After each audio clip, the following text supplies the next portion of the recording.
Welcome to Channel Blurr today.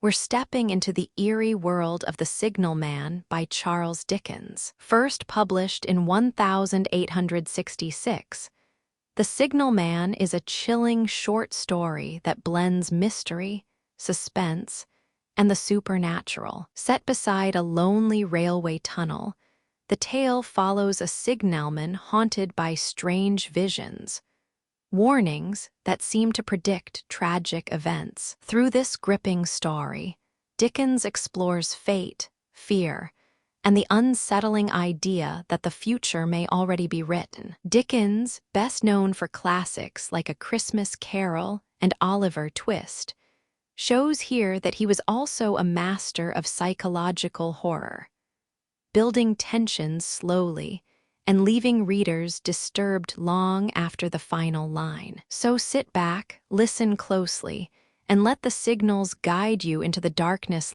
Let's begin. Halloa. Below there, when he heard a voice thus calling to him, he was standing at the door of his box with a flag in his hand, furled round its short pole. One would have thought, considering the nature of the ground, that he could not have doubted from what quarter the voice came.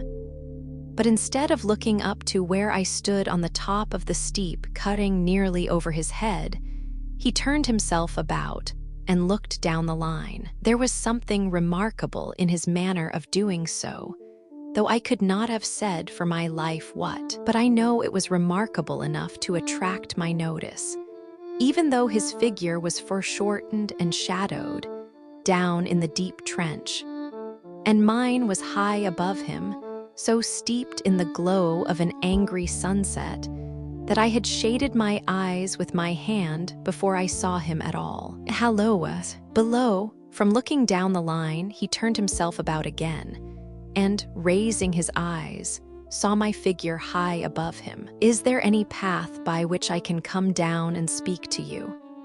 He looked up at me without replying, and I looked down at him without pressing him too soon with a repetition of my idle question. Just then there came a vague vibration in the earth and air, quickly changing into a violent pulsation and an oncoming rush that caused me to start back, as though it had force to draw me down. When such vapor as rose to my height from this rapid train had passed me and was skimming away over the landscape, I looked down again and saw him refurling the flag he had shown while the train went by. I repeated my inquiry. After a pause, during which he seemed to regard me with fixed attention, he motioned with his rolled-up flag towards a point on my level, some 200 or 300 yards distant. I called down to him, "All right," and made for that point. There, by dint of looking closely about me, I found a rough, zigzag, descending path notched out, which I followed. The cutting was extremely deep and unusually precipitate. It was made through a clammy stone that became oozier and wetter as I went down. For these reasons, I found the way long enough to give me time to recall a singular air of reluctance or compulsion with which he had pointed out the path. When I came down low enough upon the zigzag descent to see him again, I saw that he was standing between the rails on the way by which the train had lately passed, in an attitude as if he were waiting for me to appear. He had his left hand at his chin, and that left elbow rested on his right hand, crossed over his breast. His attitude was one of such expectation and watchfulness that I stopped a moment, wondering at it. I resumed my downward way, and stepping out upon the level of the railroad and drawing nearer to him, saw that he was a dark, sallow man with a dark beard and rather heavy eyebrows. His post was in as solitary and dismal a place as ever I saw. On either side, a dripping wet wall of jagged stone, excluding all view but a strip of sky. The perspective one way only a crooked prolongation of this great dungeon, the shorter perspective in the other direction terminating in a gloomy red light, and the gloomier entrance to a black tunnel, in whose massive architecture there was a barbarous, depressing, and forbidding air. So little sunlight ever found its way to this spot that it had an earthy, deadly smell, and so much cold wind rushed through it that it struck chill to me, as if I had left the natural world. Before he stirred, I was near enough to him to have touched him, not even then removing his eyes from mine. He stepped back one step and lifted his hand. This was a lonesome post to occupy, I said, and it had riveted my attention when I looked down from up yonder. A visitor was a rarity, I should suppose. Not an unwelcome rarity, I hoped. In me, he merely saw a man who had been shut up within narrow limits all his life, and who, being at last set free, had a newly awakened interest in these great works. To such purpose I spoke to him, but I am far from sure of the terms I used. For, besides that I am not happy in opening any conversation, there was something in the man that daunted me. He directed a most curious look towards the red light near the tunnel's mouth, and looked all about it, as if something were missing from it, and then looked at me. That light was part of his charge, was it not? He answered in a low voice, "Don't you know it is?" The monstrous thought came into my mind as I perused the fixed eyes and the saturnine face that this was a spirit, not a man. I have speculated since whether there may have been infection in his mind. In my turn, I stepped back, but in making the action, I detected in his eyes some latent fear of me. This put the monstrous thought to flight. "You look at me," I said, forcing a smile, "as if you had a dread of me." "I was doubtful," he returned, "whether I had seen you before." "Where?" He pointed to the red light he had looked at. "There," I said. Intently watchful of me, he replied, but without sound, "Yes." "My good fellow, what should I do there? However, be that as it may, I never was there, you may swear." "I think I may," he rejoined. "Yes, I am sure I may." His manner cleared like my own. He replied to my remarks with readiness, and in well-chosen words. Had he much to do there? Yes, that was to say, he had enough responsibility to bear. But exactness and watchfulness were what was required of him, and of actual work, manual labor, he had next to none. To change that signal, to trim those lights, and to turn this iron handle now and then, was all he had to do under that head. Regarding those many long and lonely hours of which I seem to make so much, he could only say that the routine of his life had shaped itself into that form, and he had grown used to it. He had taught himself a language down here, if only to know it by sight, and to have formed his own crude ideas of its pronunciation could be called learning it. He had also worked at fractions and decimals and tried a little algebra. But he was, and had been as a boy, a poor hand at figures. Was it necessary for him, when on duty, always to remain in that channel of damp air? And could he never rise into the sunshine from between those high stone walls? Why, that depended upon times and circumstances. Under some conditions, there would be less upon the line than under others, and the same held good as to certain hours of the day and night. In bright weather, he did choose occasions for getting a little above these lower shadows, but being at all times liable to be called by his electric bell, and at such times listening for it with redoubled anxiety, the relief was less than I would suppose. He took me into his box, where there was a fire, a desk for an official book in which he had to make certain entries, a telegraphic instrument with its dial, face, and needles, and the little bell of which he had spoken. On my trusting that he would excuse the remark that he had been well educated, and I hoped I might say without offense, perhaps educated above that station, He observed that instances of slight incongruity in such wise would rarely be found wanting among large bodies of men, that he had heard it was so in workhouses, in the police force, even in that last desperate resource, the army, and that he knew it was so, more or less, in any great railway staff. He had been, when young, if I could believe it, sitting in that hut. He scarcely could. A student of natural philosophy and had attended lectures.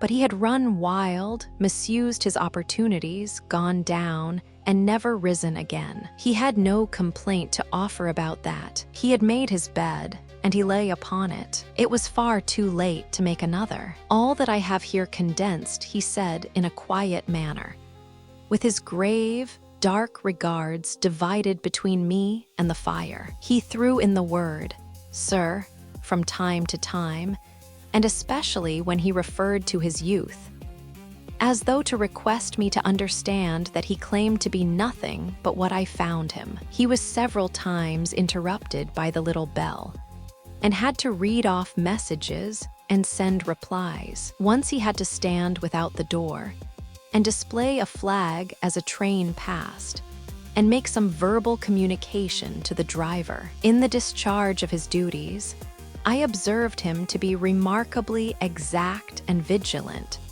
breaking off his discourse at a syllable, and remaining silent until what he had to do was done. In a word, I should have set this man down as one of the safest of men to be employed in that capacity.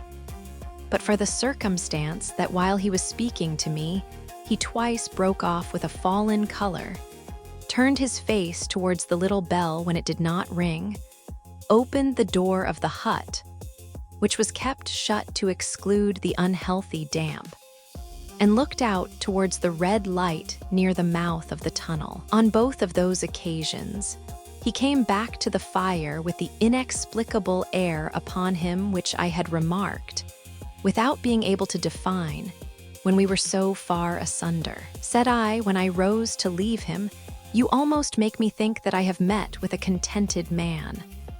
I am afraid I must acknowledge that I said it to lead him on. "I believe I used to be so," he rejoined, in the low voice in which he had first spoken. "But I am troubled, sir, I am troubled." He would have recalled the words if he could. He had said them, however, and I took them up quickly. "With what? What is your trouble?" "It is very difficult to impart, sir. It is very, very difficult to speak of. If ever you make me another visit, I will try to tell you. But I expressly intend to make you another visit. Say, when shall it be?" "I go off early in the morning, and I shall be on again at 10 tomorrow night, sir." "I will come at 11. He thanked me and went out at the door with me. "I'll show my white light, sir," he said in his peculiar low voice, "till you have found the way up. When you have found it, don't call out. And when you are at the top, don't call out." His manner seemed to make the place strike colder to me, but I said no more than, "Very well. And when you come down tomorrow night, don't call out. Let me ask you a parting question. What made you cry halloa below there tonight?" "Heaven knows," said I. "I cried something to that effect." "Not to that effect, sir. Those were the very words. I know them well. Admit those were the very words. I said them, no doubt, because I saw you below. For no other reason. What other reason could I possibly have?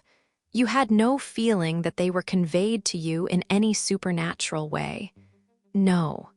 He wished me good night and held up his light. I walked by the side of the down line of rails, with a very disagreeable sensation of a train coming behind me, until I found the path. It was easier to mount than to descend, and I got back to my inn without any adventure. Punctual to my appointment, I placed my foot on the first notch of the zigzag next night, as the distant clocks were striking 11. He was waiting for me at the bottom, with his white light on. "I have not called out," I said when we came close together. "May I speak now?"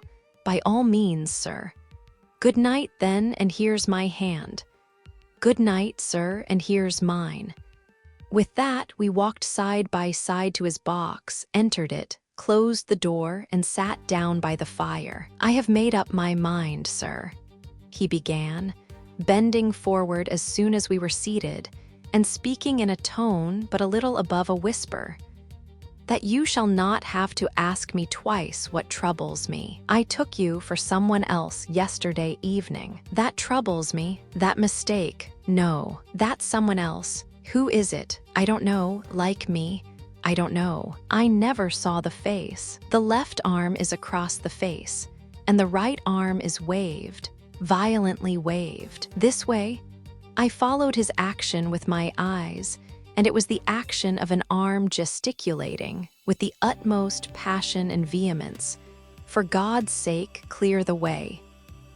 "One moonlight night," said the man, "I was sitting here when I heard a voice cry halloa. Below there, I started up, looked from that door, and saw this someone else standing by the red light near the tunnel, waving as I just now showed you. The voice seemed hoarse with shouting, and it cried, 'Look out, look out,' and then again, 'Halloa, below there, look out.' I caught up my lamp, turned it on red, and ran towards the figure, calling, 'What's wrong? What has happened? Where?' It stood just outside the blackness of the tunnel. I advanced so close upon it that I wondered at its keeping the sleeve across its eyes. I ran right up at it and had my hand stretched out to pull the sleeve away when it was gone. 'Into the tunnel,' said I. And no, I ran on into the tunnel, 500 yards. I stopped and held my lamp above my head and saw the figures of the measured distance, and saw the wet stains stealing down the walls and trickling through the arch. I ran out again faster than I had run in, for I had a mortal abhorrence of the place upon me. And I looked all round the red light with my own red light, and I went up the iron ladder to the gallery atop of it, and I came down again and ran back here. I telegraphed both ways. An alarm has been given. Is anything wrong? The answer came back, both ways, all well. Resisting the slow touch of a frozen finger tracing out my spine, I showed him how that this figure must be a deception of his sense of sight, and that figures, originating in disease of the delicate nerves that minister to the functions of the eye, were known to have often troubled patients, some of whom had become conscious of the nature of their affliction, and had even proved it by experiments upon themselves. As to an imaginary cry, said I, do but listen for a moment to the wind in this unnatural valley while we speak so low, and to the wild harp it makes of the telegraph wires. That was all very well, he returned, after we had sat listening for a while, and he ought to know something of the wind and the wires.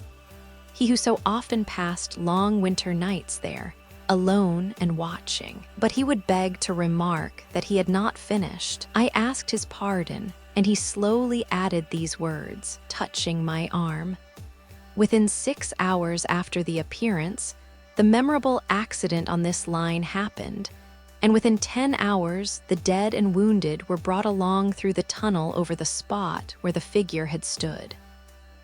A disagreeable shudder crept over me, but I did my best against it. It was not to be denied, I rejoined, that this was a remarkable coincidence, calculated deeply to impress his mind. But it was unquestionable that remarkable coincidences did continually occur, and they must be taken into account in dealing with such a subject. Though to be sure, I must admit, I added, for I thought I saw that he was going to bring the objection to bear upon me. Men of common sense did not allow much for coincidences in making the ordinary calculations of life. He again begged to remark that he had not finished. I again begged his pardon for being betrayed into interruptions. This, he said, again laying his hand upon my arm and glancing over his shoulder with hollow eyes, was just a year ago. 6 or 7 months passed, and I had recovered from the surprise and shock when one morning, as the day was breaking, I, standing at the door, looked towards the red light and saw the specter again. He stopped with a fixed look at me. Did it cry out? No. It was silent. Did it wave its arm? No. It leaned against the shaft of the light, with both hands before the face. Like this. Once more I followed his action with my eyes. It was an action of mourning. I have seen such an attitude in stone figures on tombs. Did you go up to it? I came in and sat down, partly to collect my thoughts, partly because it had turned me faint. When I went to the door again, daylight was above me and the ghost was gone. But nothing followed. Nothing came of this. He touched me on the arm with his forefinger twice or thrice, giving a ghastly nod each time. That very day, as a train came out of the tunnel, I noticed, at a carriage window on my side, what looked like a confusion of hands and heads, and something waved. I saw it just in time to signal the driver, stop. He shut off and put his brake on, but the train drifted past here 150 yards or more. I ran after it, and as I went along, heard terrible screams and cries. A beautiful young lady had died instantaneously in one of the compartments, and was brought in here, and laid down on this floor between us.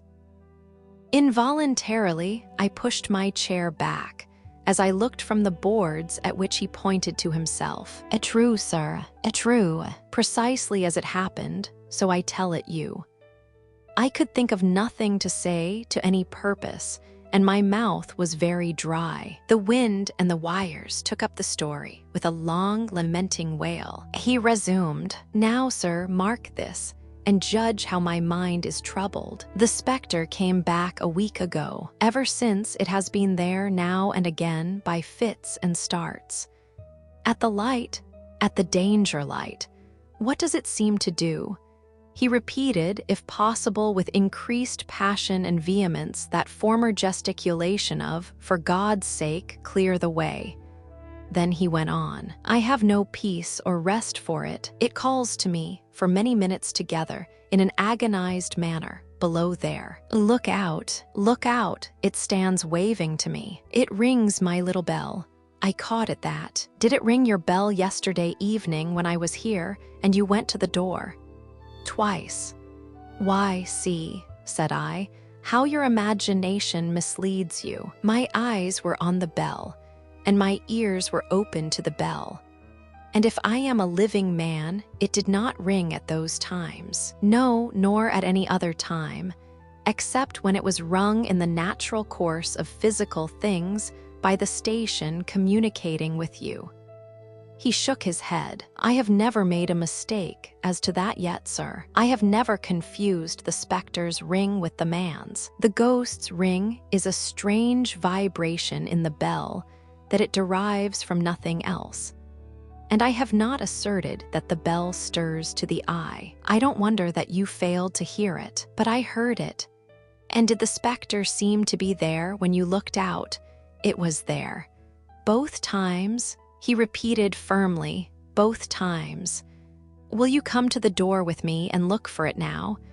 He bit his underlip as though he were somewhat unwilling, but arose. I opened the door and stood on the step, while he stood in the doorway. There was the danger light. There was the dismal mouth of the tunnel. There were the high, wet stone walls of the cutting. There were the stars above them. Do you see it? I asked him, taking particular note of his face. His eyes were prominent and strained, but not very much more so, perhaps, than my own had been when I had directed them earnestly towards the same spot. No, he answered, it is not there. Agreed, said I. We went in again, shut the door, and resumed our seats. I was thinking how best to improve this advantage, if it might be called one, when he took up the conversation in such a matter-of-course way. So assuming that there could be no serious question of fact between us, that I felt myself placed in the weakest of positions. "By this time you will fully understand, sir," he said, "that what troubles me so dreadfully is the question, what does the spectre mean?" I was not sure, I told him, that I did fully understand. "What is its warning against?" He said, ruminating, with his eyes on the fire, and only by times turning them on me. "What is the danger? Where is the danger? There is danger overhanging somewhere on the line. Some dreadful calamity will happen. It is not to be doubted this third time, after what has gone before. But surely this is a cruel haunting of me. What can I do?" He pulled out his handkerchief and wiped the drops from his heated forehead. "If I telegraph danger on either side of me or on both, I can give no reason for it." He went on, wiping the palms of his hands. "I should get into trouble and do no good. They would think I was mad. This is the way it would work. Message, danger. Take care, answer, what danger? Where, message, don't know. But for God's sake, take care. They would displace me. What else could they do?" His pain of mind was most pitiable to see. It was the mental torture of a conscientious man, oppressed beyond endurance by an unintelligible responsibility involving life. When it first stood under the danger light, he went on, putting his dark hair back from his head and drawing his hands outward across and across his temples in an extremity of feverish distress. "Why not tell me where that accident was to happen, if it must happen? Why not tell me how it could be averted, if it could have been averted? When on its second coming it hid its face, why not tell me instead, she is going to die? Let them keep her at home. If it came on those 2 occasions, only to show me that its warnings were true, and so to prepare me for the third, why not warn me plainly now? And I, Lord help me, a mere poor signal man on this solitary station, why not go to somebody with credit to be believed and power to act?" When I saw him in this state, I saw that for the poor man's sake, as well as for the public safety, what I had to do for the time was to compose his mind. Therefore, setting aside all question of reality or unreality between us, I represented to him that whoever thoroughly discharged his duty must do well, and that at least it was his comfort that he understood his duty, though he did not understand these confounding appearances. In this effort, I succeeded far better than in the attempt to reason him out of his conviction. He became calm, the occupations incidental to his post, as the night advanced, began to make larger demands on his attention, and I left him at 2 in the morning. I had offered to stay through the night, but he would not hear of it. That I more than once looked back at the red light as I ascended the pathway, that I did not like the red light, and that I should have slept but poorly if my bed had been under it, I see no reason to conceal. Nor did I like the 2 sequences of the accident and the dead girl. I see no reason to conceal that either. But what ran most in my thoughts was the consideration, how ought I to act, having become the recipient of this disclosure? I had proved the man to be intelligent, vigilant, painstaking, and exact. But how long might he remain so in his state of mind? Though in a subordinate position, still he held a most important trust. And would I, for instance, like to stake my own life on the chances of his continuing to execute it with precision, unable to overcome a feeling that there would be something treacherous in my communicating what he had told me to his superiors in the company, without first being plain with himself and proposing a middle course to him? I ultimately resolved to offer to accompany him, otherwise keeping his secret for the present, to the wisest medical practitioner we could hear of in those parts, and to take his opinion. A change in his time of duty would come round next night.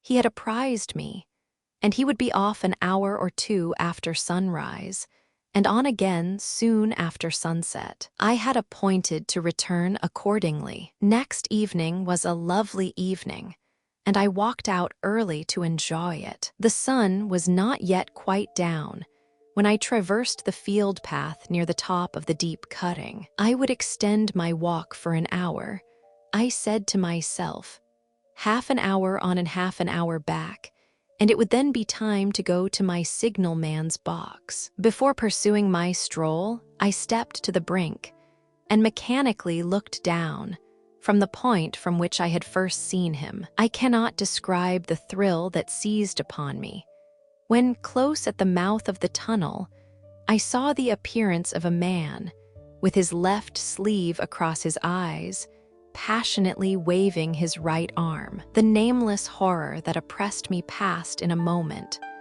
For in a moment I saw that this appearance of a man was a man indeed, and that there was a little group of other men, standing at a short distance, to whom he seemed to be rehearsing the gesture he made. The danger light was not yet lighted. Against its shaft, a little low hut, entirely new to me, had been made of some wooden supports and tarpaulin. It looked no bigger than a bed. With an irresistible sense that something was wrong, with a flashing self-reproachful fear that fatal mischief had come of my leaving the man there, and causing no one to be sent to overlook or correct what he did, I descended the notched path with all the speed I could make. "What is the matter?" I asked the men. "Signalman killed this morning, sir." "Not the man belonging to that box?" "Yes, sir." "Not the man I know?" "You will recognize him, sir, if you knew him," said the man who spoke for the others, solemnly uncovering his own head and raising an end of the tarpaulin, for his face is quite composed. "Oh, how did this happen? How did this happen?" I asked, turning from one to another as the hut closed in again. "He was cut down by an engine, sir. No man in England knew his work better. But somehow he was not clear of the outer rail. It was just at broad day. He had struck the light and had the lamp in his hand. As the engine came out of the tunnel, his back was towards her, and she cut him down. That man drove her and was showing how it happened. Show the gentleman, Tom." The man, who wore a rough dark dress, stepped back to his former place at the mouth of the tunnel. "Coming round the curve in the tunnel, sir," he said. "I saw him at the end, like as if I saw him down a perspective glass. There was no time to check speed, and I knew him to be very careful. As he didn't seem to take heed of the whistle, I shut it off when we were running down upon him and called to him as loud as I could call. "What did you say?" I said, "Below there. Look out, look out. For God's sake, clear the way." I started. It was a dreadful time, sir. I never left off calling to him. I put this arm before my eyes not to see, and I waved this arm to the last. But it was no use. Without prolonging the narrative to dwell on any one of its curious circumstances more than on any other, I may, in closing it, point out the coincidence that the warning of the engine driver included not only the words which the unfortunate signalman had repeated to me as haunting him, but also the words which I myself, not he, had attached, and that only in my own mind, to the gesticulation he had imitated. Thanks for watching. If you enjoyed this video, don't forget to like, share, and subscribe to channel Blurr. Drop your thoughts in the comments. We'd love to hear what you think.